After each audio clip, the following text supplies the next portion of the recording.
All right, welcome back to another SLG Meetup. Your host Alvaro to bring you another exciting and successful guest.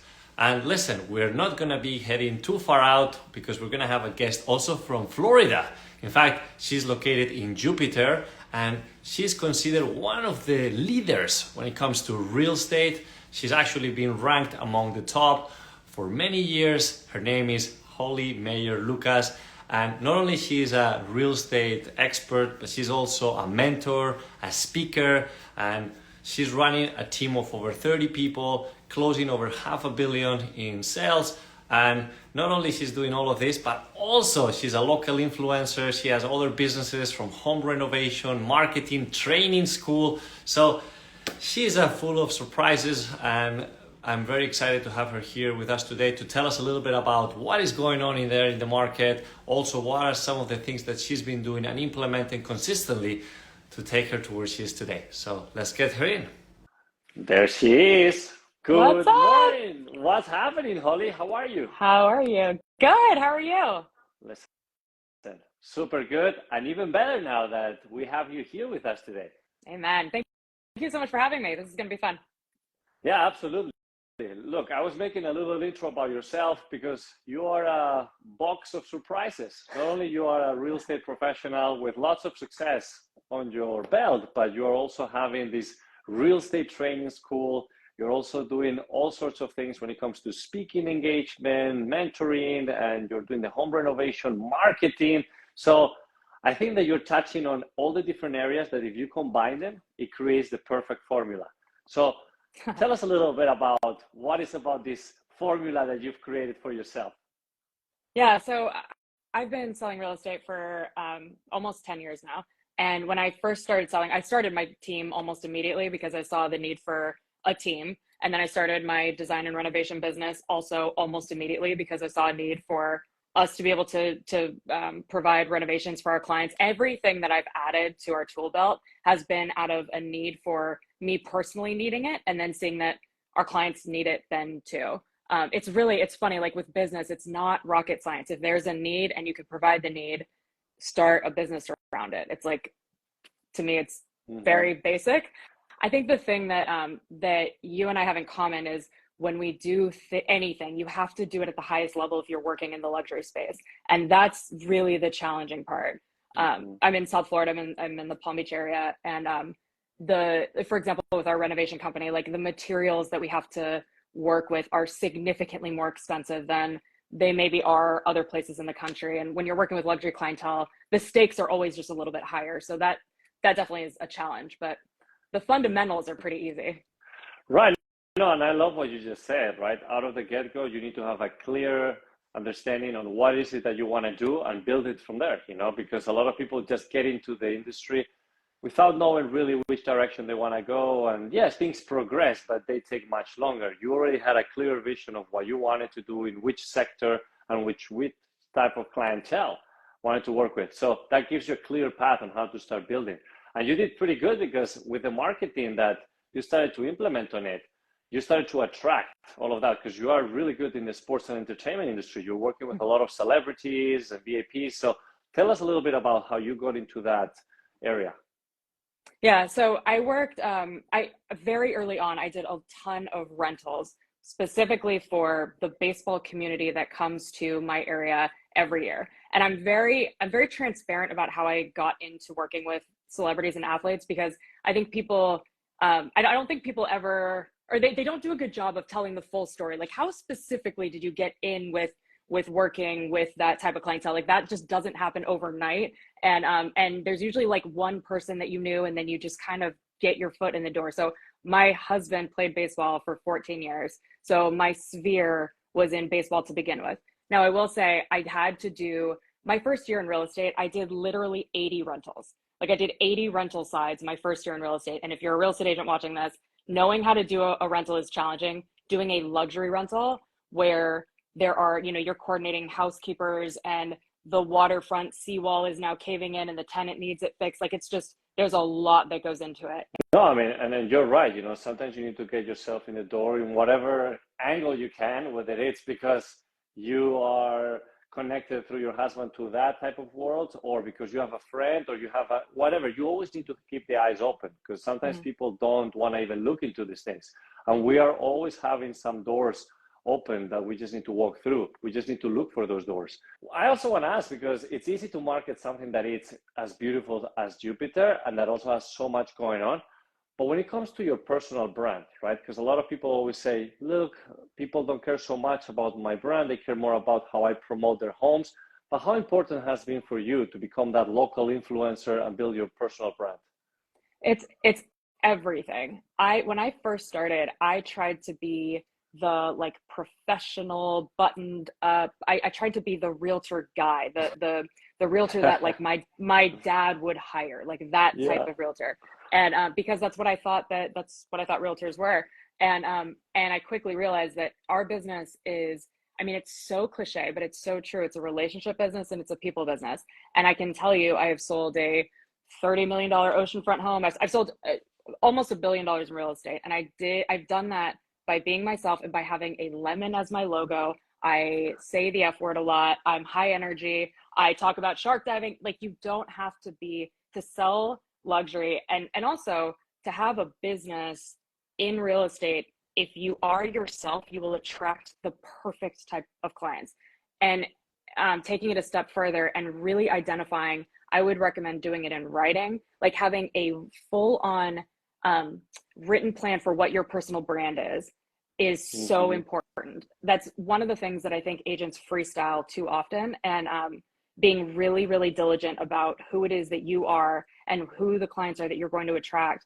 And don't be shy about, like, I say this all the time, like, don't try to emulate. Like, if you see, people ask us about luxury all the time, like how to break into luxury. And it's like, be yourself. Like, there are rich people that are like you. Like, that's how the world works. You don't have to be, don't be me, don't be you, be yourself. You nailed it. You nailed it. And I love what you said about differentiating yourself, be true to yourself. It's about becoming an outlier. And becoming an outlier doesn't mean to all of a sudden start doing things that nobody else is doing. It's about really asking yourself, what is it exactly that I love doing?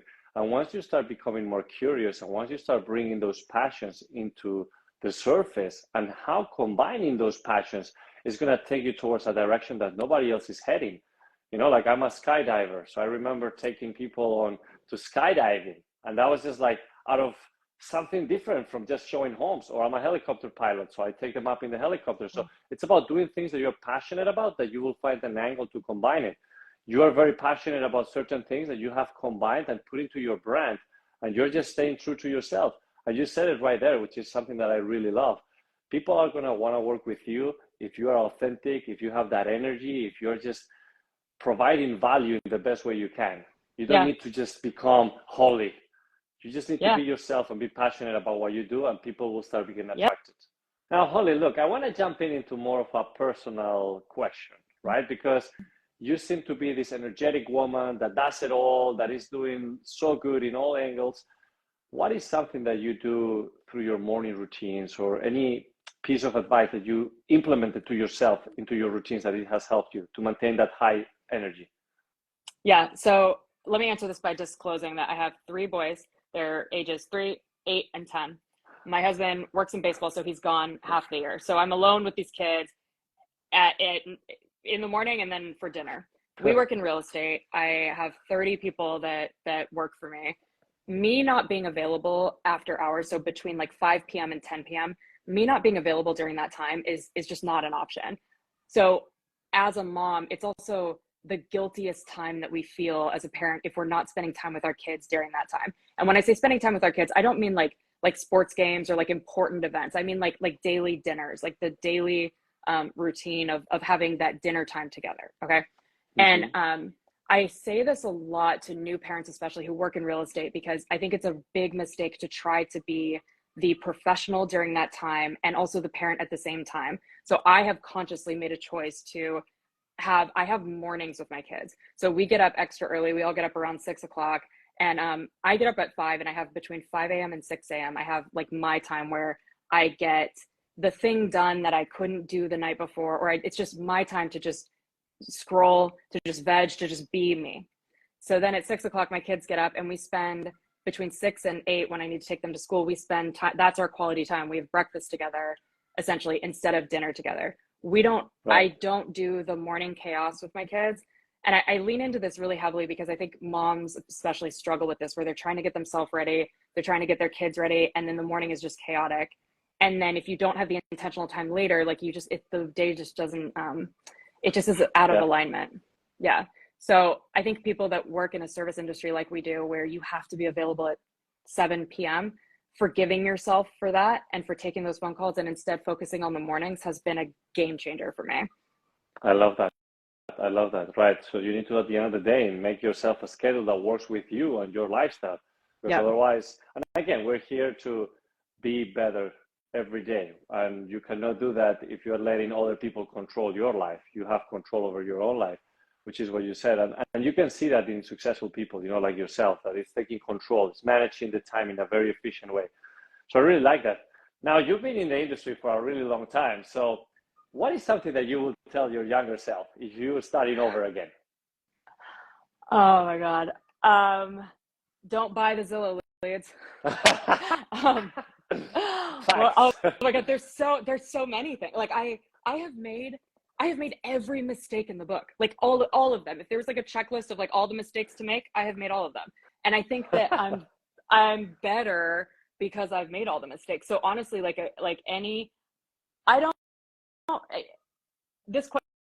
this is such a good question because I'm giving you truly the honest answer to it. I don't know that I would give my younger self advice, except Wow. Keep on keeping on, because it's so important to figure out who you are as a business owner, who you are as a team leader. Like the person that I thought I was as a leader early on, like I was all of my agents' like best friend, and I like tried so hard to be like the fun leader, and that didn't work because that's who I am personally, but as a leader, it's not who I am. And just figuring out who I am and what type of agent I want to be to my clients. It's a process. You can't, how is it for you? Like the day you started to the person you are now, like, have you made adjustments along the way? Or Well, like, did you know what you? It's what you said right there, you know? I mean, you are always having to adjust based on the mistakes that you're making. Nobody's gonna reach success without failures along the way. So if you try to skip those failures, then you might not be where you are today. So it's a good question and it's a good answer, the one you gave, rather than just, okay, carry on, do whatever it takes, but don't quit, just keep going. It's good to have an end vision, right? Like where you want to go and then figure out that path. So look, it was just a question that I was curious to hear your answer, and I really like that. It's a good question. I think staying humble with the mistakes is the thing that has made me successful, hands down. The only thing is that I have the ability to check my ego and stay humble when I make a mistake, and making those adjustments you said is it like right there. You know, there's something very interesting in this industry. There's a lot of ego, right? And the difference between the confidence and the ego is a tiny separation. It's a tiny separation on how you behave. Yep. So it's very interesting on how you can manage the way that you behave. It's so really true. Like so true. I've never thought of it that way. It's true. The separation of ego and confidence, it's subtle, but if you can separate those, it's true. All right, Holly. Well, listen, I have a last question. We always ask this to all of our guests, and I'm curious to know, what is your answer? What is really luxury to you? I love this question. Luxury is the experience. And I think luxury is the label that we put over the top of certain fashionable things and materials and, you know, whatever it is. But to me, luxury is the experience. And for some people, Jupiter area people in particular, for some people, luxury to them is saving time over spending money to save time. So, and you see this a lot with the private planes, with the wealth advisors. Like if you boil down why someone pays for like a family office or where they have someone in control of their money, it's because they don't want to spend the time to make a mistake, right? Time is the luxury, and luxury to me is experience. Thank you so much for having me. This was so fun. Holly, I have to have you on, thank you so much. My podcast. Yeah, it was good seeing you. Thank you. Come to Miami soon. Check out what's going on in here. I'll go to Jupiter. Yeah. We'll go shark diving, whatever. Yeah, let's do it. Let's do it. See ya. Thank you. All right. Bye. Bye.